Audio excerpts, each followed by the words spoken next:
about the last 2 years of the Civil War from 1863 and the end of the Battle of Gettysburg to 1865 and the surrender of the Confederates. So after Gettysburg, the Confederates began a long retreat back into the South.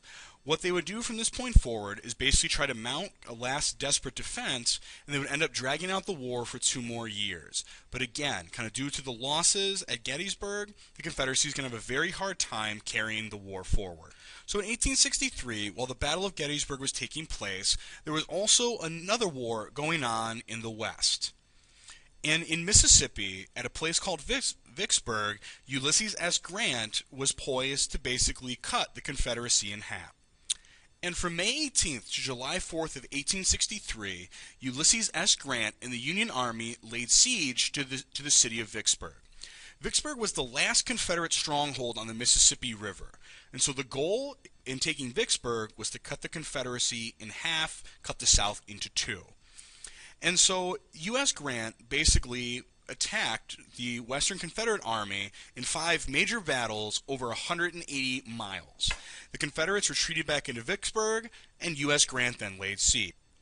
And what a siege is where you surround a city, you cut off all the supplies, and you bombard it, hoping after a certain amount of time that basically the people, either starving or psychologically battered, will simply surrender. So this goes on for some time. But on July 4th of 1863, the same day as the end of the Battle of Gettysburg, the Confederate forces in Vicksburg surrender. And so in one day, July 4th of 1863, the tide of war has turned completely against the Confederacy. So after the fall of Vicksburg, the United States Army then set its sights on capturing the state of Tennessee, where 2 major battles will be fought very close to each other at Chickamauga and Chattanooga in Tennessee. So if you look in the map in Tennessee, you can basically see kind of where these battles are going to take place. And Chickamauga, from September 19th to 20th, 1863, is a large Confederate victory. But the day after that, the Army under Ulysses S. Grant, basically even after defeat at Chickamauga, basically advanced to the town of Chattanooga and fought a second battle just 1 day after the end of Chickamauga. And reinforcements were sent to Ulysses S. Grant, and in a longer battle from September 21st to November 25th, the Union won a decisive victory over the Confederacy, and in doing so now took control of Tennessee. Both sides suffered very high casualties. So see if you can figure out, why are these high casualties going to matter? But if we take a look at the map, we can now see that states like Mississippi, Tennessee are starting to fall to the Confederacy, and Georgia, South Carolina, North Carolina, and Virginia are becoming increasingly isolated. So following the success of Ulysses S. Grant in the West, Abraham Lincoln appointed him Lieutenant General, and he was put in charge of all of the armies of the Union. And so Grant left the West to go to the East to try to defeat the Confederate Army under Robert E. Lee. Lincoln trusts Grant to win the war, and he sends him a telegram, sending, "The particulars of your plans I neither know nor seek to know. You are vigilant and self-reliant, and pleased with this, I wish not to obtrude any constraints or restraints upon you. And now, with a brave army and a just cause, may God sustain you." And so Lincoln's message to Grant basically gave him 100% control over the Union strategy from that point forward. And Ulysses S. Grant, kind of more than any other commander, understood the benefits and the strengths of the Union Army. And his strategy in the Eastern Campaign of 1864, the one that will end the war, is to relentlessly attack Lee's Confederate Army. The goal is to destroy the Confederate Army, not to take territory or win battles. This is called a war of attrition, where basically the goal is not to take territory, but to basically kill or wound as many of the opposition as possible to wear down their army. And so Grant will advance even when defeated, because his idea is having quick battles, one after another, is going to wear out the Confederacy. Then U.S. Grant gave his friend General William Tecumseh Sherman a second army and gave him orders to march through the South to destroy the southern states and take Atlanta. For the Confederacy, most of their hopes will now lie in Lincoln not being reelected in the election year of 1864, because as long as Ulysses S. Grant keeps the pressure on, the Confederacy will have a hard time winning the war militarily.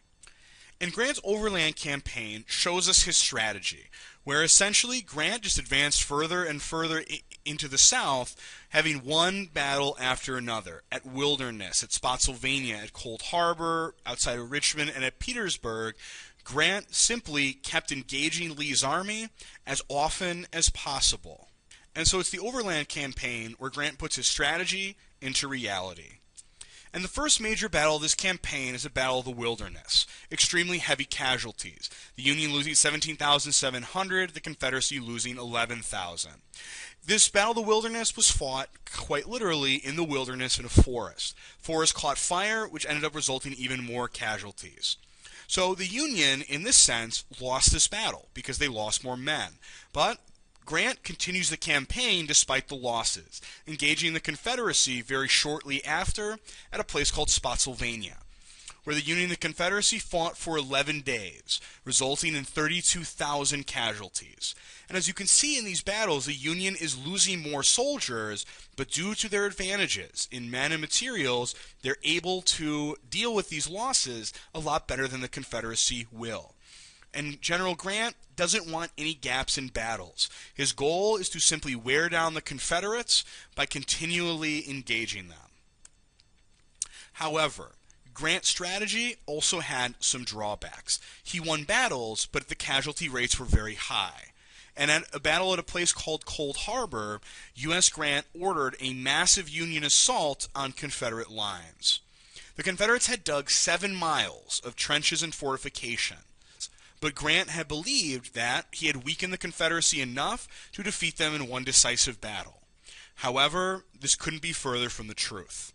But as we can see on this map here, Cold Harbor is very near Richmond, which was the Confederate capital. So the Confederates were very well dug in, ready to defend their capital.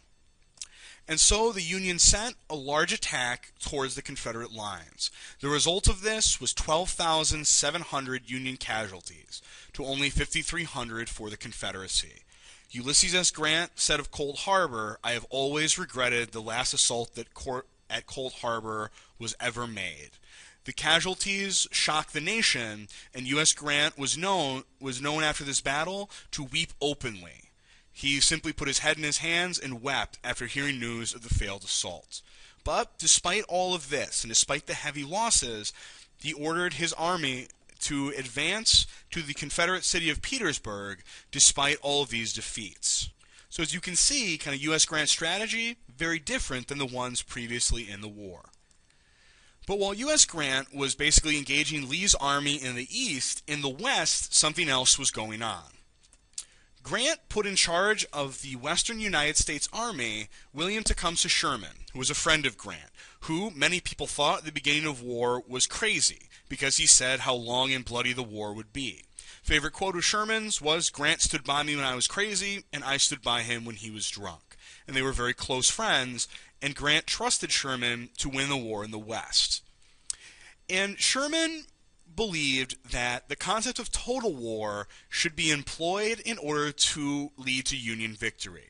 When we say total war, we mean that the war is going to affect every aspect of life. And Sherman's goal was to make the South feel the effects of the war.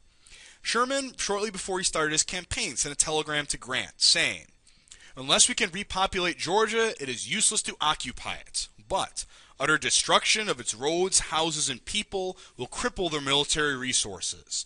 I can make this march, and I can make Georgia howl." And Sherman did make Georgia howl. The Union Army attacked the major southern city of Atlanta in Georgia, and after taking the city, Sherman ordered the city to be burned. They moved all of the civilians out of the city, and they set fire to Atlanta, and then began marching south after burning the city. And the march that his army would make became known as Sherman's March to the Sea, where his army set out from Atlanta and marched southeast towards the coast. But what they did was not actually fight battles. What they did was destroy the landscape, the farms, any resources they found. They simply destroyed a large part of his army. And the goal of Sherman's march was to demoralize the Confederacy, to force an end to the war by sheer destruction of the South. That the goal of his march is not really to defeat an army, but to defeat a people. And so they burn and pillage their way through South Carolina. And when they get to the ocean, they simply turn north and march again and march up into South Carolina. Sorry, the first march goes through Georgia, then they go up through South Carolina. And the Union successes had come just in time for the election of 1864, where Lincoln, at the beginning of the year, had believed maybe he would lose. But the tide of war was now firmly in the hands of the Union, and the war looked like it would end soon. So in 1864, former Union General George McClellan ran against Lincoln for the presidency. But Lincoln won overwhelmingly with 55% of the vote, kind of due to the victories by Grant and Sherman. And after Lincoln wins with such a big percent of the vote, he believes he has a mandate. He believes that he has the support of the American people to finally end slavery. So, in 1865, in the beginning of 1865, the 13th Amendment to the U.S. Constitution, saying that neither slavery nor involuntary servitude, except as punishment for a crime whereof the party shall have been duly convicted, shall exist within the United States or any place subject to their jurisdiction. And so the goal of the Civil War that Lincoln set out had been accomplished, and slavery in the United States was outlawed. So by April of 1865, the Confederacy was on the verge of collapse. All of the hope and optimism of the early years of the war had faded away. Lee's armies were dangerously undersupplied, and they were undermanned.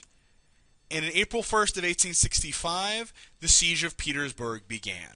The siege of Petersburg ended. This is a picture of the city of Petersburg after the Union siege. So as you can see, the entire city was largely destroyed.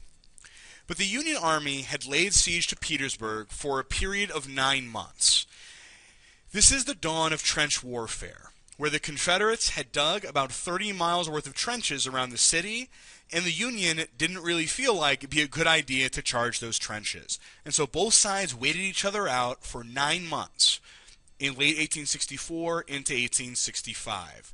To put it in perspective, the amount of trenches, 30 miles is from where we are in Chicago all the way out to the suburb of West Chicago. So we're talking about a massive amount of fortifications. In April of 1865, the Confederacy had its last 9 days. Where on April 1st, the Confederates tried to escape from Petersburg, knowing that it was only a matter of time before they would have to surrender. But the Union Army pursued them and caught them at a town called APPOMATTOX Courthouse. The Confederate Army in 1865 is badly outnumbered, outgunned, and surrounded. And so Robert E. Lee told his subordinates, there is nothing left to do but go see General Grant. So on April 9th of 1865, Robert E. Lee surrenders the Army of Northern Virginia, the main Confederate force, to General Ulysses S. Grant at Appomattox Courthouse. Lee surrenders unconditionally, meaning that the Confederacy will accept whatever treatment or terms that the Union will give. But the terms that Grant gave surprised the Confederates. Grant's terms were these. The Confederates had to turn over their weapons and pledge to never take up arms against the United States again. And in exchange, the United States would not prosecute the Confederates for treason against the U.S. Lee agreed to these terms. The men signed the surrender, shook hands, and U.S. Grant added a few extra. Grant told Lee to tell the Southern soldiers to take their horses and put in a crop to carry themselves and their family through the next winter. He sent rations, food, to the Confederates, and he forbid his soldiers to cheer as the Confederates marched by to hand over their weapons and surrender. Grant said, "These men are our countrymen. We don't want to exult over their downfall." And Robert E. Lee said of Grant, "This kindness will do much towards conciliating our people after the war. And so in the formal surrender, the Union actually chose Joshua Lawrence Chamberlain, who had risen to become a general after Gettysburg, to accept the Confederate surrender. Within the next few days, the rest of the Confederate armies surrender, and the Confederate government does as well. So the war is over in April of 1865, but many questions remain about the future of the country.